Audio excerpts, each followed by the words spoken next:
and open arm to every other despised media platform. I want to be there. So, because it is the right time to talk to people who may have seen our agitation on liberation of Biafra differently, so they need to be educated. So it is important that I'm here to talk to different audience.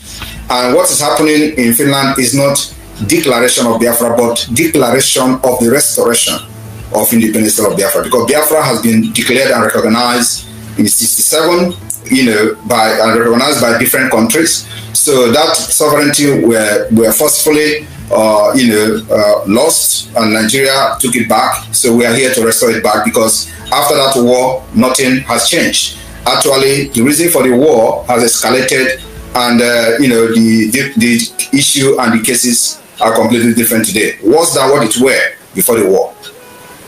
Okay. Referendum. You said the results are showing. What are the results? What are they showing? How many? Like I said, it is not yet.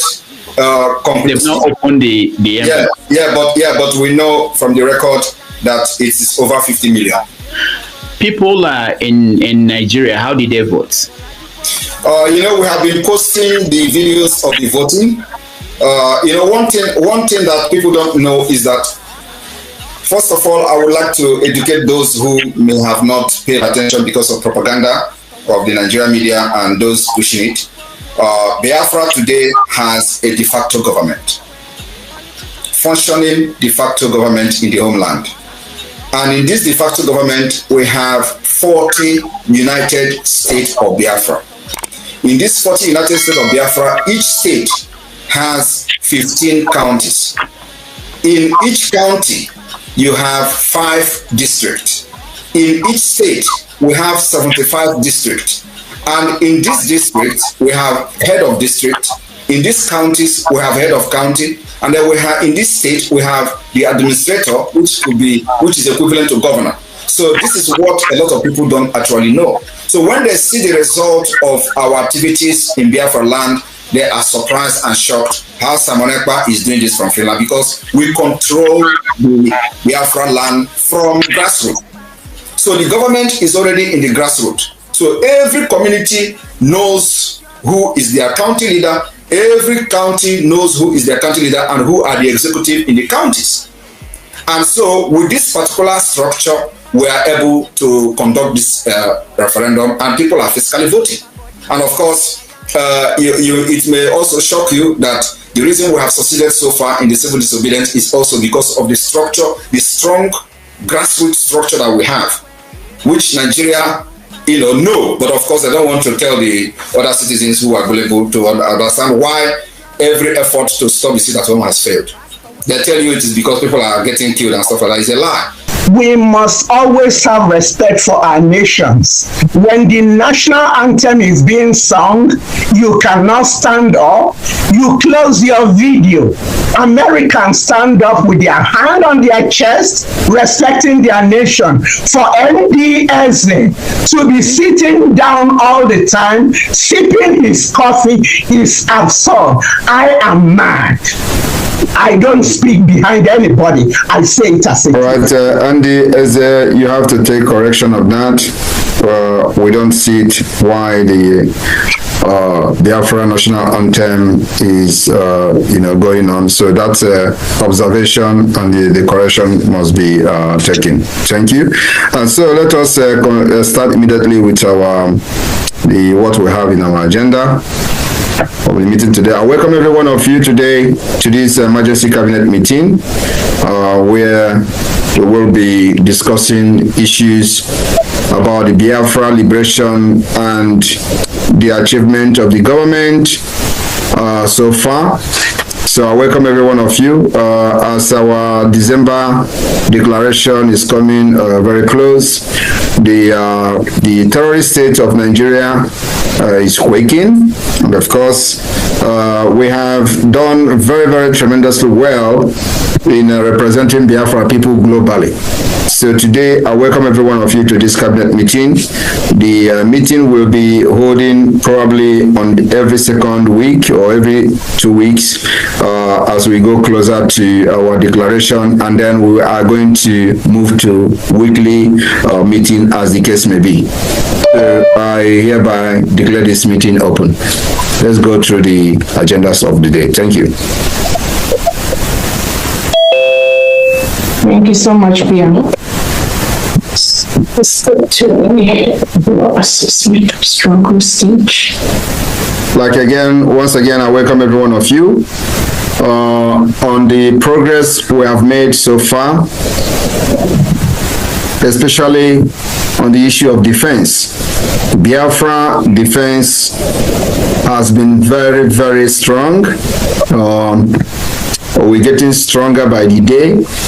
The Biafra Liberation Army and the Biafra resistance fighters has done tremendously very well, and I will invite the Minister of Defense to also have his 2-minute briefing the cabinet. Thank you.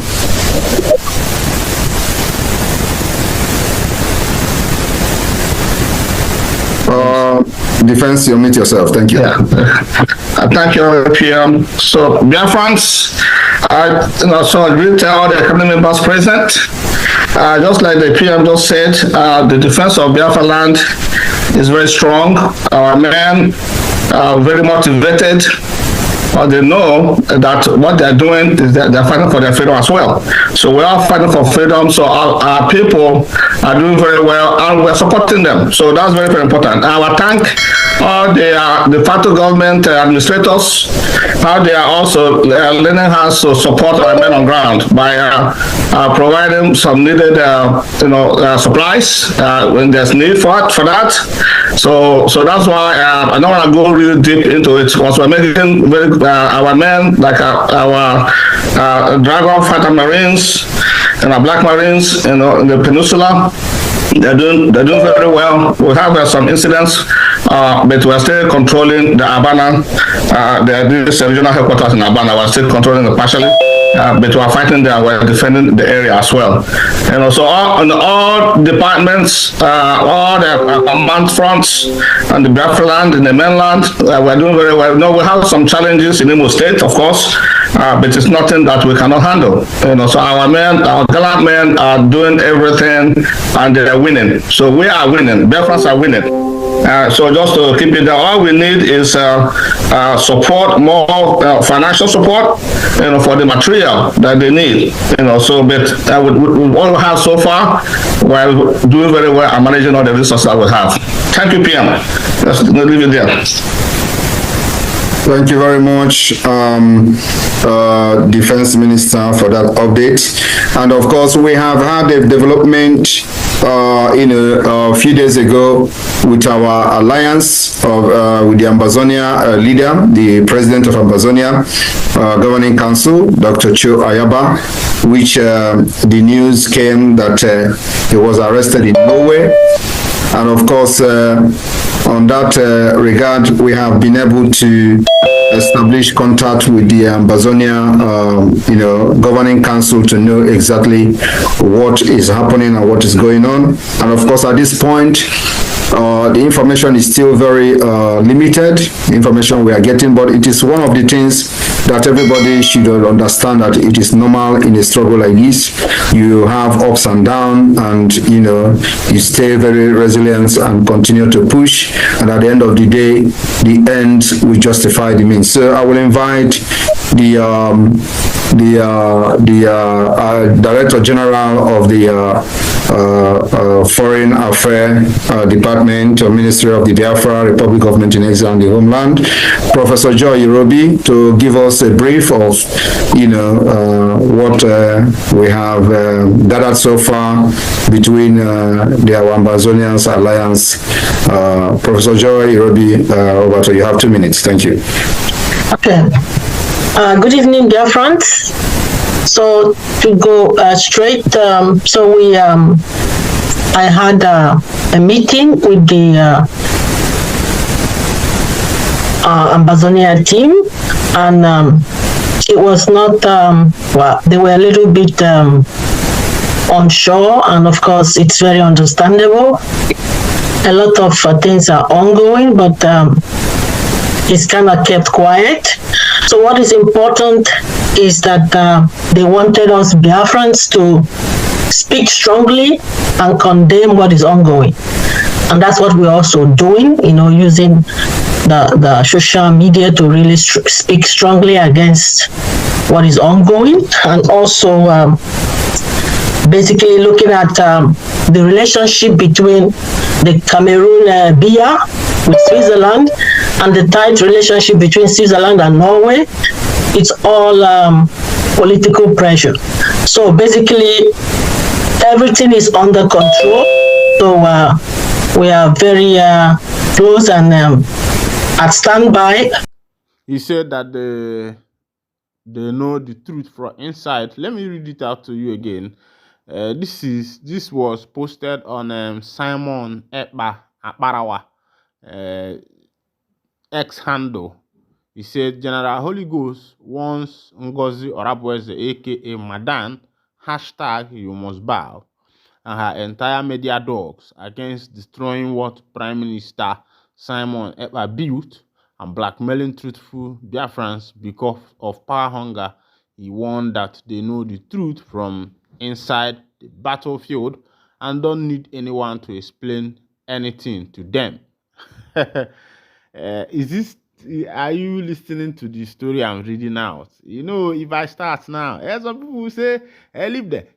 Hey, you don't know what you're talking about. You people like bringing confusion. Some people don't like to hear the truth of the matter.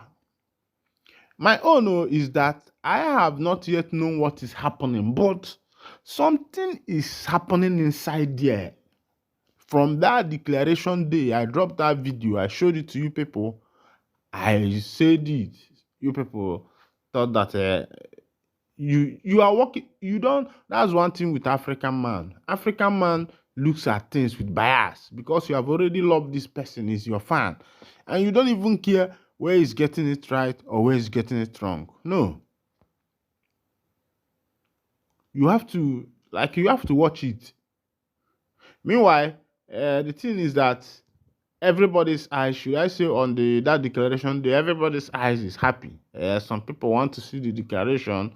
Some people want to see that, yes, Biafra has come. That's just the thing. They were not able to be paying attention to details. All right, let me go to comments of people, what people commented on this thing Butuzo wrote. And I have posted the video. You have watched the video. I'm just telling you what this person said. David MSC, Biafra is a nation. All you are planning is to sabotage Commander Holy Ghost at Barawasone. Are you seeing it? At Barawasone, all you are planning is to sabotage Commander Holy Ghost. This John, repository wisdom, said, go tell your evil ghosts to go to hell and burn to ashes. The worst you and your cohorts could do is to sabotage the men at the battlefield. Excuse me. But we will hunt you, evil Dan, and totally obliterate you, moronic criminal. You have gotten to your limit. Enough is enough. That's a voice of an inside war. I don't know if you're understanding. It's a voice of an inside war. It shows that there is a war that is going inside. I love Israel. Said, Oga, you need to rethink. Actions don't destroy what you have suffered to build. I think that guy meant to say that don't allow your actions to destroy what you have suffered to build. Ike 1, disciplined soldier is loyal to the government. What were you doing in the cabinet meeting, if not that the information sellers brought you in? Yes, the PM might have given them access to you guys the same as Gaddafi. The government has sacked them. The guy dead, mind your lane. This one is coming from another person. These are comments that are coming from people. And before this time, I've already mentioned this thing to you, that somehow, that there could be some cap, but some of you people don't want to pay attention. Let's go to other informations. Updates of the day. They say that FG raises duty toll allowance orders for public officials. Now, if a public official wants to go for a tour, the allowance has been increased. If they are going with this, if they have been given 20,000, let me, for example, allowance or 200 million allowance, now they have increased it. When the masses are hungry, see this government. Let's go down to the information. The federal government has approved an upward review of allowance for officers in public service. Some of the allowance under review include duty tour allowance, transport allowance, uniform allowances, and overtime allowances. The decision was reached at the 46th meeting of the National Council on Establishment, chaired by the head of Civil Service of Federation, Didi Wilson Jack. The NCE, which serves as the highest policy-making body for public service matters, is chaired by the head of the civil service of the federation and include head of service from the 36 states and the federal capital territory. All right, they say they have increased their allowances. Of course, you know that the government are there chopping money. Remember that the other time the Senate, all the senators and all the ministers were given one SUV. And each SUV, as at that time, dollar was not even this rate, cost 250 million naira or thereabout. Meanwhile, of course, you and I know still that in the country where we find ourselves, the masses are hungry. All right, in the Obodo, they say this one they happen live, where the men don't clash with town security. They say now unknown gunmen and then enter there for one town like that. This one they happen for inside Anambra like that. They say unknown gunmen barampampa dia. Those boys barampampa. I think the fear of this unknown gunmen is the beginning of wisdom. But my own is that the band I will keneni anwayo. I will keneni anwayo. You what I go? Makana ebue mi we elie mi si. Government reportedly held 9 community siege for 8 hours in Anambra State. This is one is happening in Anambra. Attack human rights leader family. The chairman of the International Society for Civil Liberties and Rule of Law Enter Society, who is a renowned human rights activist, Emeka Umegbalasi, and his family were attacked by government in Anambra State. On Umegbalasi reported that the first result occurred on November 27th when government opened fire and forcibly seized his Mitsubishi Hilux truck from his driver, Comrade Chike Ume. Although the vehicle was initially recovered, it was stolen again by the government, who demanded a ransom of 250,000 for its release and for the peaceful continuation of a family funeral. The government, after taking the vehicle a second time at the Ezinifite roundabout in Agwata local government area, forced Ume Balasi's wife, Blessing, their 4-year-old son, Chimdi Ebube, house girl Sonto Chukwuoka for 13, and the driver Ume 55 out of the car at gunpoint. Reports indicate that on the same day, the government also hijacked several other vehicles, including a Prado SUV, and abducted their occupants. The government held 9 communities in the area under siege for over 8 hours. The incident was reported to the Ekulobia Police Division, and the Anambra State Police Command later confirmed the recovery of the stolen Blue Hilux. Inter-Society has written to the Anambra State Commissioner of Police requesting the return of the stolen vehicles and other domestic items. All right, this is happening in our own Anambra. This is not happening in maybe somewhere in Nengwe, or maybe somewhere in Sahara, or maybe somewhere. This is happening in Anambra live. you can see what our home is now turning to. Some of these things were foreign to us, but as you can see, it has become the order of the day in our own homeland. Some of these things are not far-fetched from us again. This one is in Anambra. In Anambra here, that used to be home of peace. Even though that anybody that knows the history of Anambra somehow, especially inside Onitsha, there has been a lot of issue of let's say armed robbery, gun attack, and the rest of them. Even in the days of Deriko, them Chiejina, and the rest of them, Onitsha has been tough, but it was just, all those kind of things. There was nothing like terrorism and this man insecurity issue. But as they say ESCC arrest man who allegedly we don't scam 139 Australian through broke crypto platform Osetiela. That one I go still bring them back to you. But be that as it may, if not the first time we say the carry body put for this wonderful channel, kindly go ahead and subscribe. They say Soludo pledges to build Olympic-sized stadium in Anambra. I don't know why these governors wants to be every time they are coming out to pledge, because of course Soludo knows that second tenor is coming. He's pledging all these things. Why don't you just calm down and do the work? If you do it, the masses will praise you. But this one is Soludo do this, Soludo do that, Soludo do this, Soludo do that. That's not how to do it. Go on and do the work. The masses will see what you are doing, and they will know, yes, their governor is working. Their governor is working. It's not by saying it too much.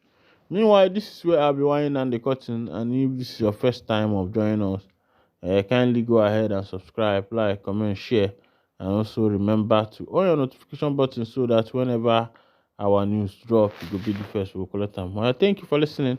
God bless you.